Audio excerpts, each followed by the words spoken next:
জয় গৌর, জয় নিতাই। আজ 13ই বৈশাখ 1433 ও 27শে এপ্রিল 2026 একাদশী মোহিনী।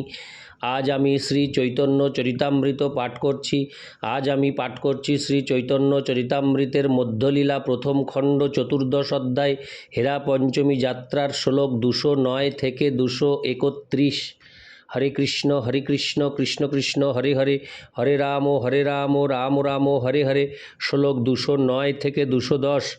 এত বলি মহালক্ষ্মীর সব দাসী গণে, কোটি বস্ত্রে বান্ধি আনে প্রভুর নিজ গণে। লক্ষ্মীর চরণে আনি করায় প্রণতি, ধন দণ্ড লয় আর করায় মিনতি। শ্লোকার্থ। এই বলে মহালক্ষ্মীর সমস্ত দাসীরা শ্রী জগন্নাথ দেবের সেবকদের কোমরে দড়ি দিয়ে বেঁধে লক্ষ্মীদেবীর সামনে নিয়ে এলেন এবং লক্ষ্মীদেবীর শ্রীপাদপদ্মে তাদের প্রণাম করিয়ে ধন দণ্ড দান করিয়ে মিনতি করালেন। ইতি শ্লোক 209 থেকে 210। 211। রথের উপরে করে দণ্ডের তাড়ন, চোর প্রায় করে জগন্নাথের সেবকগণ। শ্লোকার্থ। লক্ষ্মীদেবীর দাসীরা লাঠি দিয়ে শ্রী জগন্নাথ দেবের রথকে প্রহার করতে লাগলেন এবং শ্রী জগন্নাথ দেবের সেবকদের চোরের মতো তিরস্কার করতে লাগলেন। ইতি শ্লোক 211। শ্লোক 212। সব ভৃত্যগণ কহে জোড় করি হাত, কালী আনি দিব তোমার আগে জগন্নাথ। শ্লোকার্থ। তখন জগন্নাথ দেবের সেবকেরা হাত জোড় করে বলতে লাগলেন, কাল আমরা আপনার সামনে শ্রী জগন্নাথ দেবকে এনে দেব। ইতি শ্লোক 212। শ্লোক 213। তবে শান্ত হয়ে লক্ষ্মী যায় নিজ ঘর, আমার লক্ষ্মীর সম্পদ বাক্য অগোচর। শ্লোকার্থ। তখন শান্ত হয়ে লক্ষ্মীদেবী তার ঘরে ফিরে গেলেন। দেখো, আমার লক্ষ্মীদেবীর সম্পদ বাক্যের অগোচর। ইতি শ্লোক 213। শ্লোক 214। দুগ্ধ আউটি দধি মথে তোমার গোপীগণে, আমার ঠাকুরানী বৈশে রত্ন সিংহাসনে। শ্লোকার্থ। তোমার গোপীরা দুধ জাল দেয় আর দধি মন্থন করে, কিন্তু আমার ঠাকুরানী লক্ষ্মীদেবী রত্ন সিংহাসনে বসেন। ইতি শ্লোক 214। শ্লোক 215। নারদ প্রকৃতি শ্রীবাস করে পরিহাস, শুনি হাসে মহাপ্রভুর যত নিজ দাস। শ্লোকার্থ। নারদ মুনির ভাবে আবিষ্ট হয়ে শ্রীবাস ঠাকুর এইভাবে পরিহাস করতে লাগলেন, আর তা শুনে শ্রী চৈতন্য মহাপ্রভুর সমস্ত পার্শ্বদেরা হাসতে লাগলেন। ইতি শ্লোক 215। শ্লোক 216। প্রভু কয়ে শ্রীবাস তোমাতে নারদ স্বভাব, ঐশ্বর্য ভাবে তোমাতে ঈশ্বর প্রভাব। শ্লোকার্থ। শ্রী চৈতন্য মহাপ্রভু শ্রীবাস ঠাকুরকে বললেন, শ্রীবাস তোমার স্বভাব ঠিক নারদ মুনির মতো, পরমেশ্বর ভগবানের ঐশ্বর্য ভাবের দ্বারা তুমি প্রভাবিত। ইতি শ্লোক 216। শ্লোক 217। ইহ দামোদর স্বরূপ শুদ্ধ ব্রজবাসী, ঐশ্বর্য না জানে ইহ শুদ্ধ প্রেমে ভাসী। শ্লোকার্থ। আর এই স্বরূপ দামোদর হচ্ছেন শুদ্ধ ব্রজবাসী। শুদ্ধ ভগবত প্রেমে মগ্ন থাকায় ঐশ্বর্য যে কী বস্তু তা তিনি জানেন না। ইতি শ্লোক 217। শ্লোক 218। স্বরূপ কহে শ্রীবাস শুনো সাবধানে, বৃন্দাবন সম্পদ তোমার নাহি পড়ে মনে। শ্লোকার্থ। স্বরূপ দামোদর তখন বললেন, শ্রীবাস সাবধানে শোনো, বৃন্দাবনের সম্পদের কথা কি তোমার মনে পড়ে না। ইতি শ্লোক 218। শ্লোক 219। বৃন্দাবনে সাহজিক যে সম্পদ সিন্ধু, দ্বারকা বৈকুণ্ঠ সম্পদ আর এক বিন্দু। হরে কৃষ্ণ। তার এক বিন্দু। শ্লোকার্থ। বৃন্দাবনের স্বাভাবিক সম্পদ সমুদ্রের মতো অন্তহীন, আর দ্বারকা এবং বৈকুণ্ঠের সম্পদ তার এক বিন্দু মাত্র। ইতি শ্লোক 219। শ্লোক 220। পরম পুরুষোত্তম স্বয়ং ভগবান কৃষ্ণ যাহা ধনী তাহা বৃন্দাবন ধাম।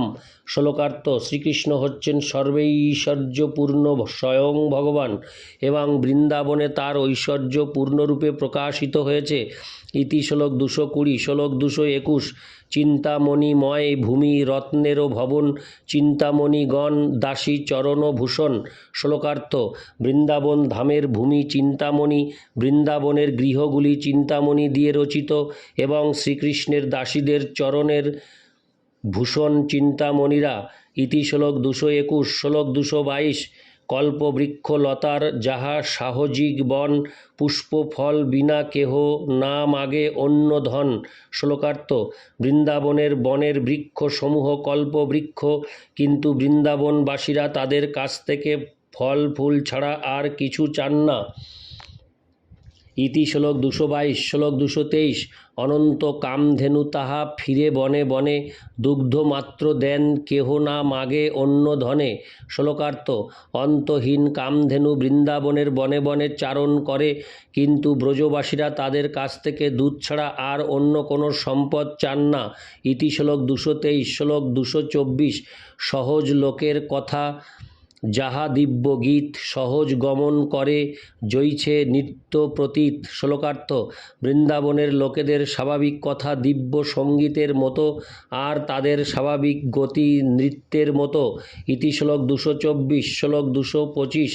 সর্বত্র জল যাহা অমৃত সমান, চিদানন্দ জ্যোতি সাধ্য যাহা মূর্তিমান। শ্লোকার্থ: বৃন্দাবনের জল অমৃত, চিদানন্দময় জ্যোতি, সেখানকার আলোক, এবং সেখানে তা মূর্তিমান হয়ে প্রকাশিত।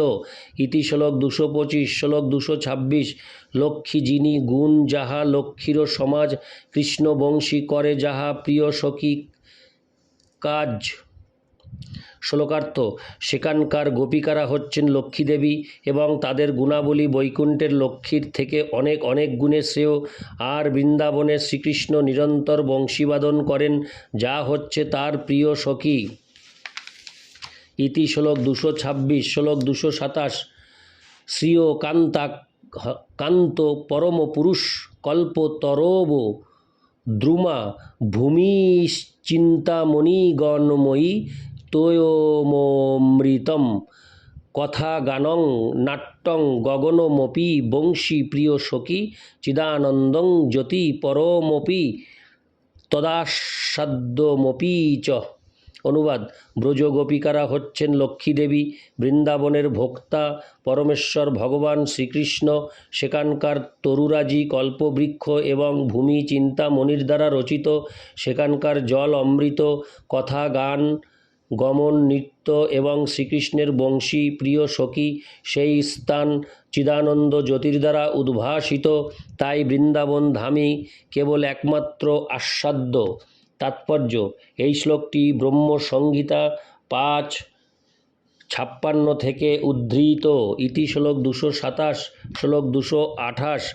চিন্তামণিশ্চরণ ভূষণ মঙ্গনানাং শৃঙ্গার পুষ্প তরবস্তুরব সুরানাম বৃন্দাবনে ব্রজ ধনং ননু কামধেনু বৃন্দানি চেতি শুক সিন্ধুরহ বিভূতি। অনুবাদ: ব্রজ গোপিকাদের চরণের ভূষণ চিন্তামণি, সেখানকার বৃক্ষরাজি কল্পবৃক্ষ এবং সেই বৃক্ষের ফুল দিয়ে ব্রজ গোপিকারা শৃঙ্গার করে। বৃন্দাবনের গাভীগুলি কামধেনু এবং এই গাভীগুলি বৃন্দাবনের প্রকৃত সম্পদ।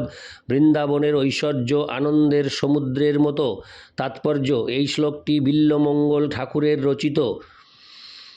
ইতি শ্লোক 228, শ্লোক 229।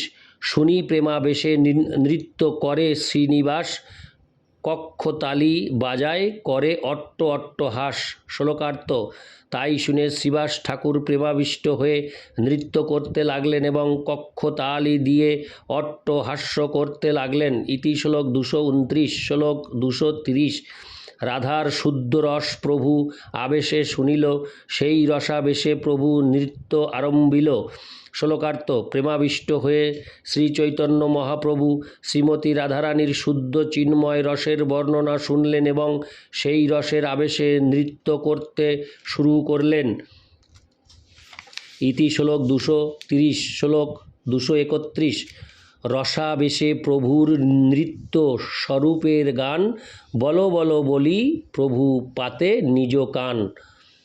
শ্লোকার্থ। শ্রীচৈতন্য মহাপ্রভু যখন প্রেমাবিষ্ট হয়ে নৃত্য করছিলেন তখন স্বরূপ দামোদর প্রভু গান গাইতে শুরু করলেন।